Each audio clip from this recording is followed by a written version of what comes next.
बहुत स्वागत है आप सभी का। मैं हूं आपके साथ वक्ता दुबे। मुद्दा देख रहे हैं आप। लोकसभा चुनाव से पहले बीजेपी पूरे एक्शन मोड में आ चुकी है और आज से महामंथन है और सत्ता वापसी के लिए रणनीति तय की जा रही है। राम मंदिर तो मुद्दा है ही, वहीं विकास गाथा भी एक मसला है। माना जा रहा है कि भारतीय जनता पार्टी इन दो मसलों के जरिए 370 प्लस की रणनीति बनाएगी। वहीं कांग्रेस बिखराव से ग्रस्त है और राहुल गांधी अपनी यात्रा के जरिए प्रधानमंत्री मोदी पर लगातार हमला जारी रखे हुए हैं। रण काफी दिलचस्प होता दिख रहा है, लेकिन कांग्रेस में रणनीति पर ना तो कोई फिलहाल मंथन है और ना ही महागठबंधन एकजुट होता दिखाई दे रहा है। ऐसे में बाजी किसकी होगी, इस पर आज हम आज की चर्चा करेंगे। खास मेहमान हमारे साथ जुड़ेंगे, इसको लेकर तफसील से चर्चा की जाएगी। लेकिन उससे पहले ये रिपोर्ट पेश है।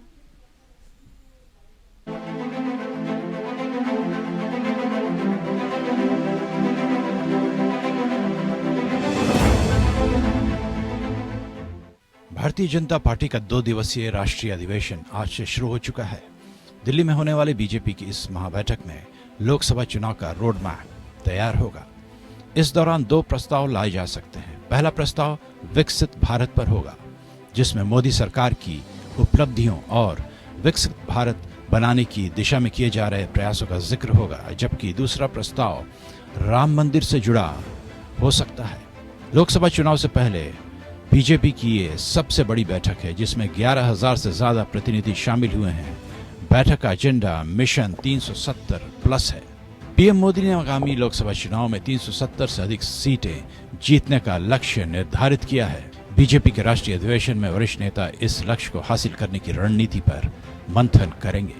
आप सबके आशीर्वाद से हिंदुस्तान के कोने कोने में जो मैं अनुभव कर रहा हूं, इसलिए लोग कह रहे हैं एनडीए सरकार 400 पार। एनडीए सरकार, एनडीए सरकार, एनडीए सरकार। उधर 27 फरवरी को राज्यसभा की 56 सीटों के लिए होने जा रहे चुनाव में बीजेपी ने तमाम समीकरण साधने की कोशिश की है। राज्यसभा चुनाव के बाद सीधे लोकसभा चुनाव होने हैं, जिसके चलते इसे 2024 का लिटमस टेस्ट माना जा रहा है। राज्यसभा चुनाव में भी बीजेपी कुछ वैसे ही एक्सपेरिमेंट कर रही है, जैसा कि 2023 के विधानसभा चुनाव में देखने को मिला था।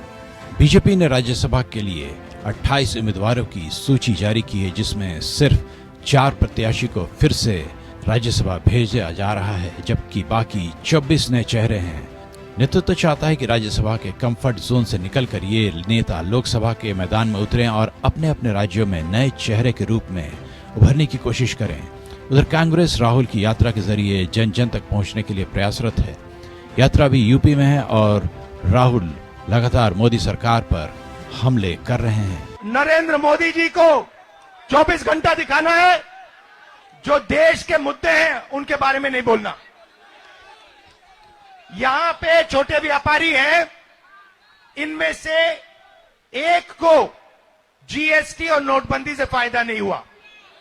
यहां एक नहीं है जिनको नोटबंदी और जीएसटी से फायदा हुआ, मगर नोटबंदी और जीएसटी और जो इनको कष्ट उठाना पड़ रहा है, इसके बारे में मीडिया में एएनआई में आपको कभी नहीं दिखाई देगा, हो ही नहीं सकता।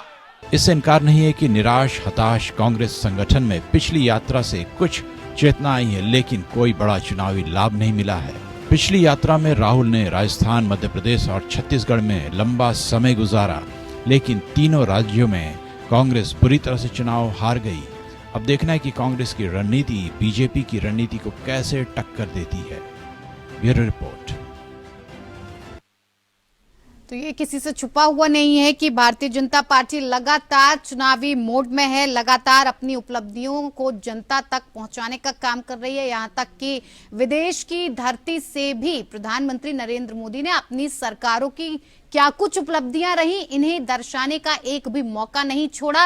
अब इसको लेकर एक तरह से 400 पार का असर और दबाव भारतीय जनता पार्टी पर देखा जा सकता है और इसी को लेकर कहीं ना कहीं इस 2 दिन के महाअधिवेशन का जो कदम भारतीय जनता पार्टी ने उठाया है उसमें ऐसा देखने को मिलेगा कि विपक्ष को करारी चोट देने के लिए क्या कुछ मंत्र मोदी सरकार की तरफ से निकल कर आता है और इस चोट को झेलने के लिए, इस चोट से निकलने के लिए, इसका एक समाधान ढूंढने के लिए विपक्षी पार्टियां क्या कदम उठाती हैं, ये देखने वाली बात होगी। इसी पर चर्चा करेंगे। चर्चा के लिए हमारे साथ खास मेहमान जुड़ गए जिनसे मैं आपका परिचय करवा देती हूँ। सूर्य मैथिल जी बीजेपी के प्रवक्ता हैं, हमारे साथ जुड़ गए। बहुत स्वागत है सूर्य मैथिल जी आपका। गोपाल कृष्ण कांग्रेस के प्रवक्ता हमारे साथ जुड़ गए, आपका भी बहुत स्वागत है सर। और साथ ही साथ आजम खान सपा प्रवक्ता हमारे साथ जुड़े हैं, आपका भी बहुत बहुत स्वागत है। शुरुआत मैथिल जी मैं आपके साथ करूंगी। 400 पार का जो लक्ष्य है, जो टारगेट सेट किया गया है, वो लगातार प्रधानमंत्री नरेंद्र मोदी अलग अलग जगह से, अलग अलग तरह से, अलग अलग अंदाज में ये जता चुके हैं कि अब की बार 400 पार की सरकार रहने वाली है। ये महाअधिवेशन किस तरह का जीत का मंत्र दिखाएगा और विपक्षी पार्टियों के लिए ये किस तरह से एक महत्वपूर्ण कदम आपकी तरफ से हो सकता है? धन्यवाद बक्ता जी। पहले तो आपको और आपके सभी दर्शकों को भारत माता की जय, वंदे मातरम। जी सर। और आप जो कह रही हैं कि 400 पार, मैं ये कहना चाहता हूं कि मोदी जी ने जो नारा लगाया कि एनडीए 400 पार और भारतीय जनता पार्टी 370 के पार, ठीक है, ये जो हमने नारा, जो माननीय प्रधानमंत्री जी नारा लगाया, वो इस बार देश की जनता करने वाली है। उसका सीधा सीधा कारण ये है क्योंकि जो मुद्दे 70 साल से इस देश के माथे पे कलंक के रूप में दिख रहे थे, जैसे कि इस देश में 2 प्रधान, 2 विधान और 2 संविधान, उनको हमने हटाया।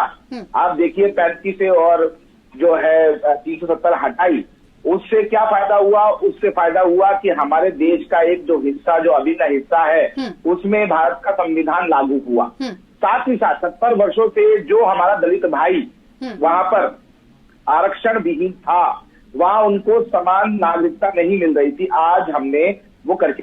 दूसरी चीज, आज भारत की अर्थव्यवस्था 5वीं सबसे बड़ी अर्थव्यवस्था है, जबकि 2014 में यही अर्थव्यवस्था 11वीं अर्थव्यवस्था थी। मतलब हमने 10 साल के अंदर देश की अर्थव्यवस्था को 6 पायदान ऊपर ले आए। तो तीसरी चीज, इस देश के अंदर हमने सड़कों का ऐसा जाल बिछाया जिससे कि आज आप दिल्ली से मेरठ मात्र 30 मिनट में पहुंच सकते हैं, जबकि 2014 से पहले इसकी जो दूरी, जो समय लगता था, वो लगता था 4 घंटे। आप देखिए मोदी सरकार ने देश को यूपीआई दिया, देश को इलेक्ट्रॉनिक फंड ट्रांसफर दिया। पहले 4 दिन में चेक भुनाया जाता था, 5 दिन में चेक भुनाया जाता था, आज 5 सेकंड के अंदर पैसा जाता है। ठीक है। पांचवी चीज, आज भारत का डंका पूरे विश्व में पीटा जा रहा है। क्यों पीटा जा रहा है? क्योंकि भारत में भ्रष्टाचार रहित और एक सुशासन देने वाली सरकार बैठी है, जो कि भारत में make in India, made in India, stand up India और स्टार्टअप इंडिया। लेकिन विपक्ष तो लगातार इसी बात का मुद्दा उठा रहा है सर कि भ्रष्टाचार, बेरोजगारी पर आपकी नजर ही नहीं जाती है।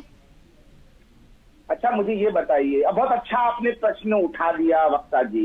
मैं आपसे पूछना चाहता हूँ, बिगर औद्योगिक क्रांति के क्या इस देश में रोजगार पैदा हो सकता है क्या? मैं आपसे पूछता हूँ। मुझसे नहीं, विपक्ष से पूछिए ना सर, विपक्ष जवाब देगा इसका। नहीं, मैं आपने विपक्ष का प्रश्न पूछा तो मैं आपके माध्यम से पूछ रहा हूँ कि बिगर औद्योगिक क्रांति के क्या रोजगार उत्पन्न हो सकता है? जब 2014 में माननीय प्रधानमंत्री जी ने सत्ता संभाली थी, तो उस समय में देश के अंदर हर वस्तु चीन से बन के आती थी। भारत के अंदर उद्योग धंधे बर्बाद हो चुके थे।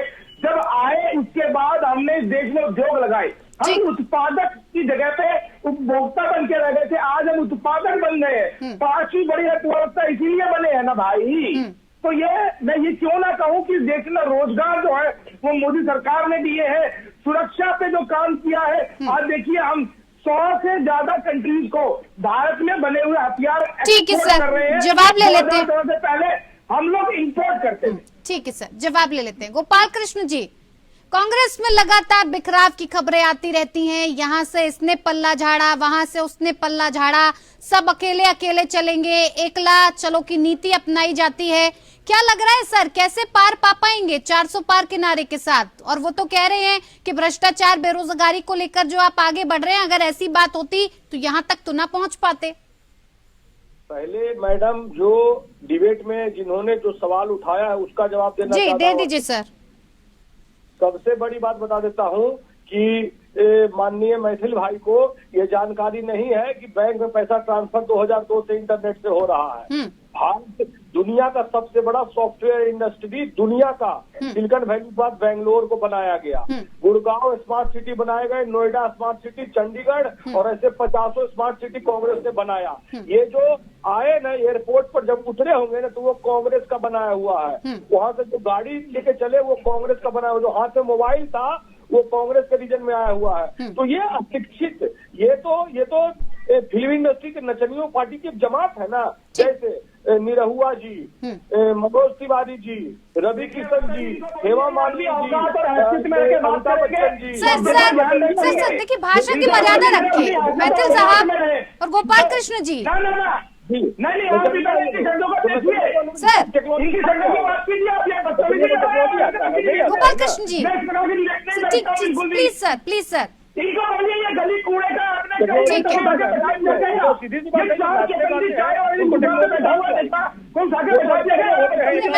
मैथिल जी प्लीज इस तरह से डिबेट को दूसरी तरफ न मोड़े सर। नहीं मैं मोड़ नहीं रहा हूँ, तो मैं आपको बता रहा हूँ। कृष्ण जी 14 से पहले कुछ भारत में था ही नहीं, तो इंग्लैंड में हिंदुस्तान की बहुत बड़ी मंडी बनाई गई।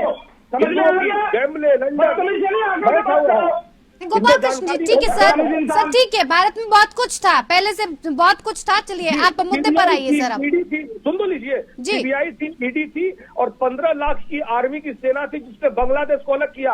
आपको हिम्मत है तो पीओ के अलग करके दिखा दीजिए।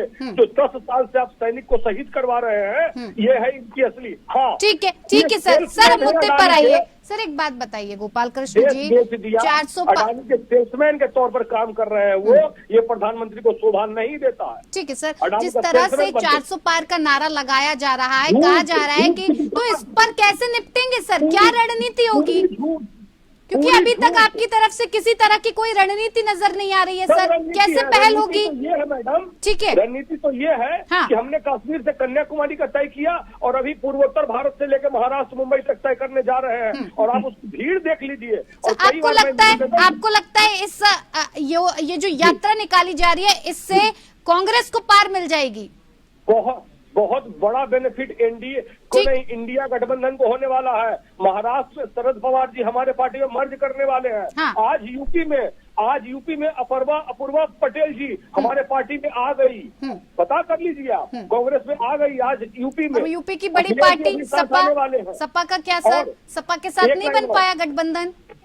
सब गठबंधन है सर, अखिलेश बाबू हमारे साथ खड़े हैं। वो तो 11 सीटों की बात करते हैं और आप उस पर नाराजगी जताते हैं। बात तो आपके चिराग पासवान जी भी कर रहे हैं एनडीए में, वो तो है कि नहीं है ये क्लियर नहीं है कि चिराग पासवान जी कहाँ जाएंगे, पारस कहाँ जाएंगे, मान जी कहाँ जाएंगे, नीतीश जी कहाँ रहेंगे। ये ठीक है, आजम खान जी भी हमारे साथ जुड़े हुए हैं। सर महाधिवेशन शुरू हो गया, भारतीय जनता पार्टी की तरफ से तो एक नया कदम बढ़ा दिया गया, तमाम प्रस्ताव आएंगे, क्या कुछ उपलब्धियां रही वो अपनी बताएंगे, लेकिन सर आपकी तरफ से क्या कुछ तैयारी है, क्या कुछ रणनीति है? क्योंकि उत्तर प्रदेश में कहा जाता है कि उत्तर प्रदेश जिसने जीत लिया, सत्ता तक पहुंचने का रास्ता भी उसी का आसान हो जाता है।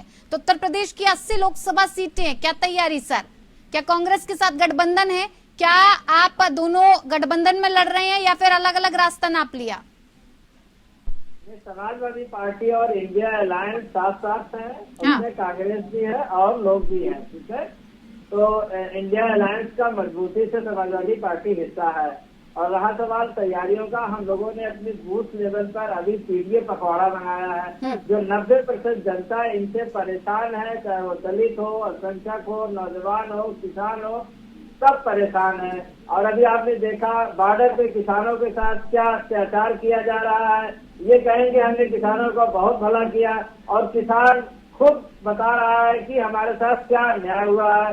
ये 12 लाख करोड़ रुपया कॉर्पोरेट का बेल आउट कर देते हैं, लेकिन 2 लाख करोड़ रुपया किसान का बेल आउट नहीं करेंगे, क्योंकि किसान जो अन्नदाता है, जो पूरा चलाता है, भारत को अन्न प्रदान करता है, उसको ये 2 लाख करोड़ रुपया देने के लिए तैयार नहीं है। और 12 लाख करोड़ रुपया अपने कॉर्पोरेट घरानों के जेब में डालने के लिए तैयार है। जैसा कि सुप्रीम कोर्ट ने अभी कल ही कहा है कि जो इनका बॉन्ड था, इलेक्टोरल बॉन्ड, वो असंवैधानिक है और भ्रष्टाचार का बहुत बड़ा केंद्र है। अभी जब डिटेल्स आएंगी तब पता चलेगा कि इन्होंने बॉन्ड के बदले कंपनियों को क्या लाभ पहुंचाया है। असली खेल तो तब पता चलेगा, इनका भ्रष्टाचार तब सामने आएगा कि इन्होंने बॉन्ड लेके कंपनियों को क्या अनुचित लाभ पहुंचाया है। ये सब बातों पे ये बात नहीं करेंगे। रोज यहाँ पे जैसे उत्तर प्रदेश की बात करते हैं, कुत्ता पशुओं की इतनी बड़ी समस्या है, रोज 2 लोग 3 लोग की डेथ हो जाती है। किसान आत्महत्या कर रहा है, रोज 30 किसान आत्महत्या कर रहा है, रोज का रोज। ठीक। तो 1 लाख किसान सूर्य मैथिल जी जी सर जवाब दे दीजिए गोपाल कृष्ण जी की बातों का भी और आजम जी का भी। धन्यवाद। देखिए वक्ता जी, मैं बहुत ही आंकड़ों के साथ बात करता हूँ, शालीनता से बात करता हूँ। मैं इसी बात की अपेक्षा भी करता हूँ। और जहाँ चौराहे और चौक के ठीक है सर, ठीक है सर। 4 चौकड़ी वाले, सुन लीजिए 2 मिनट, बदतमीजी से बात करते हैं, मैं उस तरह के लोगों से बात नहीं करता। पहली चीज तो कृपया करके अपनी डिबेट में आप थोड़ा डेकोरम मेंटेन कराइए। दूसरी चीज, अभी जो आजम खान जी है, अच्छे मित्र हैं मेरे, मैं कई बार इनके संग डिबेट पे बैठा हूँ, शायद इनको जानकारी नहीं है। इन्होंने जो अभी मुद्दे उठाए उनमें मुझे बहुत ही, जिसे कहूँ, अथाह का भाव हुआ। इन्होंने कहा कि बीजेपी का इलेक्टोरल बॉन्ड, अब मैं ये समझना चाहता हूँ कि इलेक्टोरल बॉन्ड से जो भुगतान है केवल जो चुनावी फंड है भाजपा ने ही लिया था क्या? 1000 करोड़ रुपए से ज्यादा कांग्रेस ने भी लिया, उसके अलावा टीएमसी ने भी 1000 करोड़ लिया, 750 करोड़ तो बीजेपी ने भी लिया। तो ये सभी राजनीतिक दलों को इलेक्टोरल बॉन्ड के माध्यम से चुनावी फंड मिला। और यदि सुप्रीम कोर्ट ने कोई निर्णय दिया है तो उसके ऊपर सरकार अपना, आजम जी रुकिए सर, मैं आती हूँ आपके पास। सर रुकिए, सुन लीजिए आजम भाई, आपको बीच में नहीं बोला, सुन लीजिए निवेदन कर। हाँ गोपाल कृष्ण जी, मैं आती हूँ। अभी हमारे मित्र ने बोला कि कांग्रेस के संग हम साथ में हैं और इंडी गठबंधन जो है वो एक है। कौन सा इंडी गठबंधन रह गया? मैं पूछ रहा हूँ दत्ता जी आपसे, ये वही कांग्रेस है ना जो कह रही थी अखिलेश बकलेश कौन होता है? अब उसके बाद अखिलेश बाबू भी कह पड़े मंच से, ये कांग्रेस बहुत झुट्टा पार्टी है, चोर पार्टी है। ऐसा तो इनका गठबंधन है। अब ममता जी इस गठबंधन का सदस्य नहीं है, आरएलडी इस गठबंधन का सदस्य नहीं है, अरविंद केजरीवाल इस गठबंधन का सदस्य नहीं है, भागने जा रहे हैं। वो कह रहे हैं पंजाब में 1 सीट नहीं दूंगा, न दिल्ली में दूंगा। अरे भाई ये कैसा गठबंधन हुआ? गोपाल कृष्ण जी कह रहे हैं कि सब ठीक है उनके गठबंधन में, आपको उनके गठबंधन की क्यों चिंता हो रही है? मैं वही कह रहा हूँ, उनका गठबंधन वो देखेंगे, वो कह रहे हैं कि सब सही चल रहा है, सपा के साथ भी बेहतर है। आजम खान जी भी कह रहे हैं कि सपा के साथ सब बेहतर है, कांग्रेस पार्टी दोनों लड़ेंगे।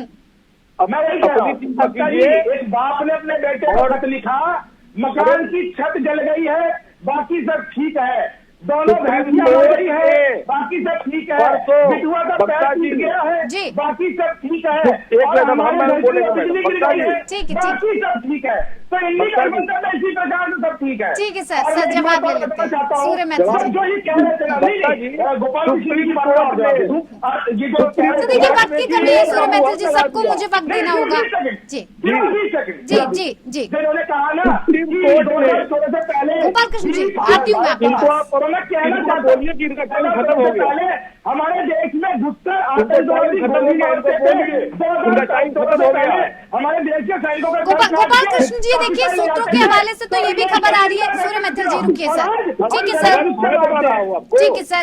गोपाल कृष्ण जी, सूत्रों के हवाले से एक बड़ी खबर आ रही है, इसका जवाब सर दे दीजिए। मैं आपसे पूछना चाहती हूँ, कमलनाथ और उनके बेटे नकुल नाथ भारतीय जनता पार्टी में शामिल हो सकते हैं, ये सूत्रों के हिसाब से खबर आ रही है। क्या कुछ कहेंगे सर इस पर?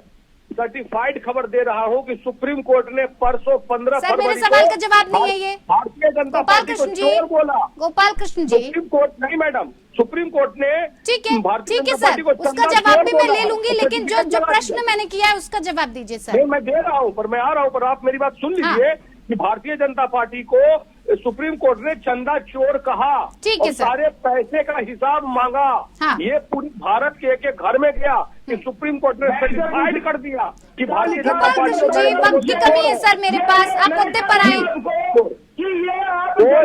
क्या कमलनाथ जी और उनके बेटे नकुल नाथ भारतीय जनता पार्टी में शामिल हो रहे हैं? इतनी क्या नाराजगी जो बड़े बड़े नेता भारतीय जनता पार्टी की तरफ रुख कर रहे हैं सर? सूर्य मैथिल जी रुकिए सर, सुन लीजिए मैडम जी। कि ये नचनियों की जो पार्टी है ना, उसको चोर भी बता दिया सुप्रीम कोर्ट ने। पहले तो सर गोपाल कृष्ण जी इस तरह की भाषा का इस्तेमाल ना करें सर। वो सर क्या डिबेट करते में हैं? इस तरह की भाषा का इस्तेमाल ना करें।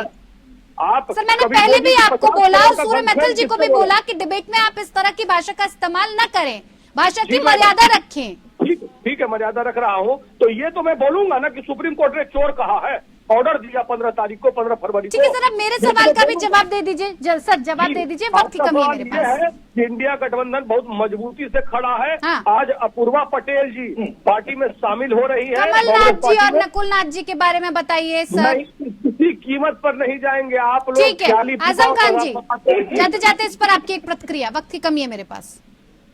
क्या पार्टी है? आजम खान जी जी। नाचने गाने वालों को पूरा भरे हुए। पूरे तरह से अपने बूथ लेवल से लेके और अरे पूरा बाल संगठन बालों उसका के तैयार चमचों है। जरा अपनी औकात में रह के बात करो। और अरे सर गोपाल कृष्ण जी, सूर्य मैथिल जी किस तरह की भाषा का आप इतने नहीं सर, उनको नहीं दिख रही है। ये ठीक नहीं है सर। ये बाल बालों के चमचे हैं, ये इंसानियों पैरों के पैर। ठीक है सर, मेरे पास वक्त की कमी है। बहुत बहुत धन्यवाद आप सभी मेहमानों का हमारे साथ इस खास पेशकश में जुड़ने के लिए। मुद्दा में फिलहाल इतना ही। नमस्कार।